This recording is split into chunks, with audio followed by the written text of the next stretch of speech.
নমস্কাৰ আপোনালোক সকলোকে মোৰ SN স্পকেন চেনেলটোলৈ স্বাগতম জনালোঁ আৰু আজি মই যোৱাকালি যিটো ভিডিঅ' দি গৈছিলোঁ মানে বহুতকেইটা যিটো 30টা প্ৰশ্ন দিছিলোঁ তাৰে মানে মেইন মই প্ৰশ্ন 18টা 20টা মানৰ মানে প্ৰশ্নৰ উত্তৰকেইটা লৈ আহিছোঁ আৰু যিকেইটা উত্তৰ মানে কি মানে আপোনালোকৰ বহুত ইম্পৰ্টেণ্ট প্ৰশ্ন এইকেইটা আৰু সেই প্ৰশ্নকেইটাই মানে সঘনাই সুধি আছে আৰু এইকেইটা মানে ইঞ্জিনৰ ভিতৰৰ পাৰ্টছৰ মানে যিহেতু ৰেডিয়েটৰৰ কাম কি বা এনেকুৱা ধৰণৰ বা কুলেনৰ কাম কি ইঞ্জিনৰ কাম কি বা পিষ্টনৰ কাম কি এনেকুৱা ধৰণৰ প্ৰশ্ন মই উত্তৰ কেইটামান লৈ আহিছোঁ মোটামুটি 18টা প্ৰশ্নৰ উত্তৰ লৈ আহিছোঁ আৰু আহক আপোনালোকে মানে কি ভিডিঅ'টো শেষলৈকে চাব আৰু মই এই প্ৰশ্নকেইটা মানে কি হয়তো মোৰ কিবা ভুল হ'বও পাৰে যিহেতু মই যিমান জানো মানে আপোনালোকৰ ইণ্টাৰভিউটো যাতে ভাল হয় তাৰে ওপৰত মানে এই ভিডিঅ'টো মই লৈ আহিছোঁ তাৰে প্ৰশ্নকেইটা আপোনালোকক বা উত্তৰকেইটাও ক'ম বুলি ভাবিছোঁ যিহেতু মোৰ ইমান গাড়ীৰ ওপৰত অভিজ্ঞতা নাই সেয়েহে মই আমাৰ গুৰুজী আছে মোতকৈ ছিনিয়ৰ আমাৰ কেম্পৰ ড্ৰাইভাৰ আছে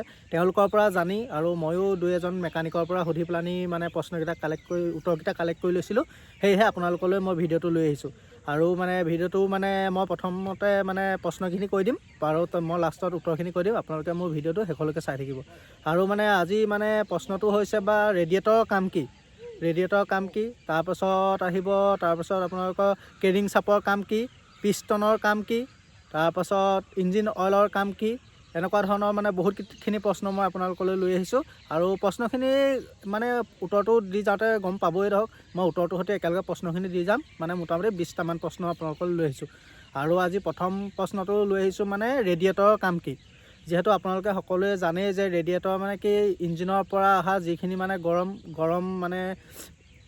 গৰম ভাপ হওক বা সেই গৰম কুলেনখিনি মানে ঠাণ্ডা কৰি ৰখাত মানে ৰেডিয়েটৰে সহায় কৰে যিখিনি আপোনালোকে সকলো জানেই যে যিটো মানে আমাৰ গৰম মানে কুলেনখিনি যেতিয়া গৰম হৈ যায় বহুত কিলোমিটাৰ যোৱাৰ পিছত যেতিয়া আমাৰ ইঞ্জিনটো গৰম হয় তাৰ যিটো কুলেনখিনি হয়তো গৰম হৈ যাব সেই কুলেনখিনি মানে ঠাণ্ডা কৰি ৰাখিবলৈ মানে ৰেডিয়েটৰ কাম কৰে আৰু ছেকেণ্ড প্ৰশ্নটো হৈছে যে ইঞ্জিন এটা মানে কেনেকৈ ষ্টাৰ্ট হয় আৰু সেই ইঞ্জিন এটা কেনেকৈ ষ্টাৰ্ট হয় মই সেইটো লিখি লৈছোঁ মোৰ গুৰুজীহঁতে মোক বুজাইছিলে মোক কৈছিলে আৰু আপোনালোকে চাই লওক মানে যেতিয়া চিলিণ্ডাৰৰ মানে ভিতৰত মানে যেতিয়া মানে হেঁচা মানে বায়ুৰ বা এয়াৰ হেঁচা পৰে তেতিয়া মানে তললৈ মানে চিলিণ্ডাৰটো মানে তললৈ বহুৱাই লৈ যায় আৰু সেই তললৈ বহুৱাই নিওঁতে মানে যেতিয়া বায়ুখিনি মানে কম জেগাত যেতিয়া বায়ুখিনি হেঁচা পৰি যায় তেতিয়া বায়ুখিনি গৰম হৈ যায় আৰু সেই গৰম হৈ যাওঁতে মানে যেতিয়া মানে ইনজেক্টৰ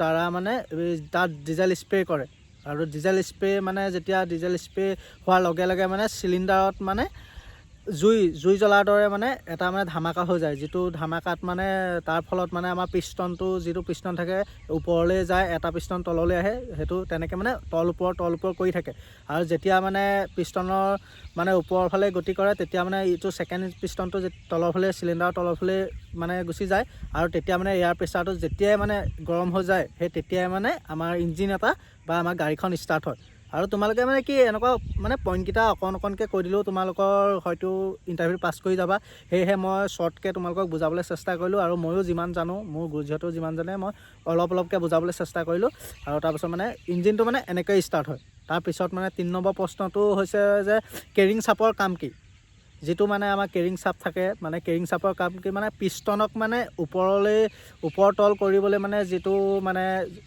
কেৰিং লাগে মানে যিটো হাৱা প্ৰেছ কৰে সেইটোকে মানে কেৰিং চাপ কৰে যিটো আমাৰ মানে পিষ্টনটোক মানে ওপৰ তল কৰি থোৱাত সহায় কৰে সেইটোৱে মানে কেৰিং চাপ যিহেতু আমাৰ ইঞ্জিনটো ষ্টাৰ্ট হওঁতে সহায় কৰে আৰু তাৰপিছত আপোনালোকে আহিছে ডিফাৰেণ্ট এক্সেল মানে যিটো ডিফাৰেণ্ট এক্সেলৰ পৰা আহিছে ডিফাৰেঞ্চিয়েলৰ কাম হৈছে ট্ৰেন্সফাৰ কেছৰ পৰা অহা পপুলাৰ চাপৰ যিটো গিয়াৰ অথবা চলি থকা কাৰ্যটো মানে দুয়োটা চকালৈ সমানে পঠিয়াই দিয়ে তাকে মানে সেইটোৱে হৈছে ডিফাৰেঞ্চিয়েলৰ কাম আৰু তাৰপিছত তোমালোকলৈ লৈ আহিছোঁ মই ধৰ ৰেডিয়েটৰ কেপত লাগি থকা যিটো ভেল্ভ মানে ওপৰত যিটো ভেল্ভ থাকে সেই ভেল্ভটোৰ নাম কি সেই ভেল্ভটোৰ নাম হৈছে vacuum and pressure release valve আৰু সেই ভেকুৱাম এণ্ড প্ৰেছাৰ ৰিলিজ ভেল্ভৰ মানে কাম কি সেইটো তোমালোকক সুধি দিব পাৰে আৰু সেইটোৰ কাম হৈছে মানে কি যেতিয়া গাড়ীখন বহুত দূৰ চলাই নিয়াৰ পিছত যেতিয়া অভাৰ হিট হৈ যায় বা গৰম হৈ গুচি যায় সেই গৰম হৈ যোৱাৰ ফলত মানে তেতিয়া মানে তাত মানে অট'মেটিক মানে তাৰ যিটো মানে যিটো মানে ভেল্ভ, সেই ভেল্ভটো মানে অট'মেটিক ওপৰলৈ দাং খাই গুচি যায়। যিটো আমাৰ কুকাৰবিলাকত যেনেকৈ মানে চিটিটো দাং খাই গুচি যায়,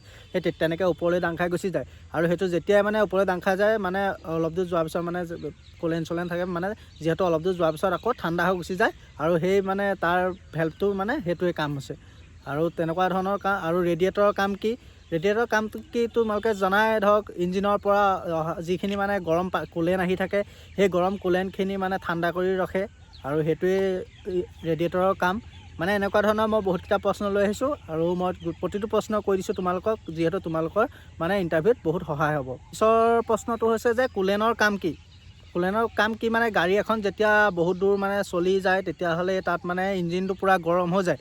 সেই ইঞ্জিনটো মানে ঠাণ্ডা কৰি মানে কণ্ট্ৰলত ৰাখিবলৈ মানে এই কুলেনটো ব্যৱহাৰ কৰা হয়। যিহেতু মানে কি কুলেন মানে যদি গাড়ীখন মানে ঠাণ্ডা কৰি নাৰাখে, তেতিয়াহ'লে মানে চিজ হৈ যোৱা অথবা বাছ হৈ যোৱাত মানে চান্স থাকে।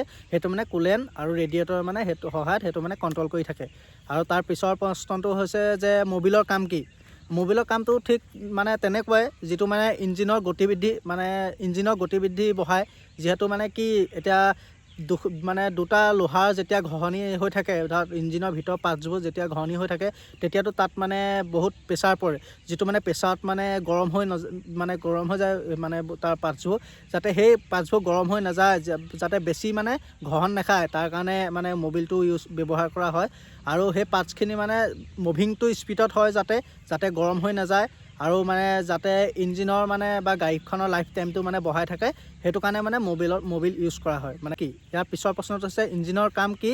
আৰু ইঞ্জিন হৈছে এটা মানে পাৱাৰ ইউনিট, যিটো পাৱাৰ ইউনিটে মানে হিট এনাৰ্জিক কেমিকেল এনাৰ্জিলৈ আৰু কেমিকেল এনাৰ্জিক মানে মেকানিকেল এনাৰ্জিলৈ মানে স্থানান্তৰিত কৰে, যিটো মানে বদলি কৰি দিয়ে মানে। আৰু সেইটো মানে আৰু তেতিয়া মানে বদলি কৰি দিয়াৰ লগে লগে মানে গাড়ী এখনেই হওক বা যিকোনো মেচিনেই হওক মানে চলি যোৱাত সহায় কৰে। সেইটোৱে হৈছে ইঞ্জিন। আৰু সেইটোৱে হৈছে ইঞ্জিনৰ কাম। যিহেতু মই শ্বৰ্টকৈ বুজাই দিছোঁ, আপোনালোকে মানে ইণ্টাৰভিউত সুধিলে মানে এনেকুৱা ধৰণে কৈ দিলেই হৈ যাব।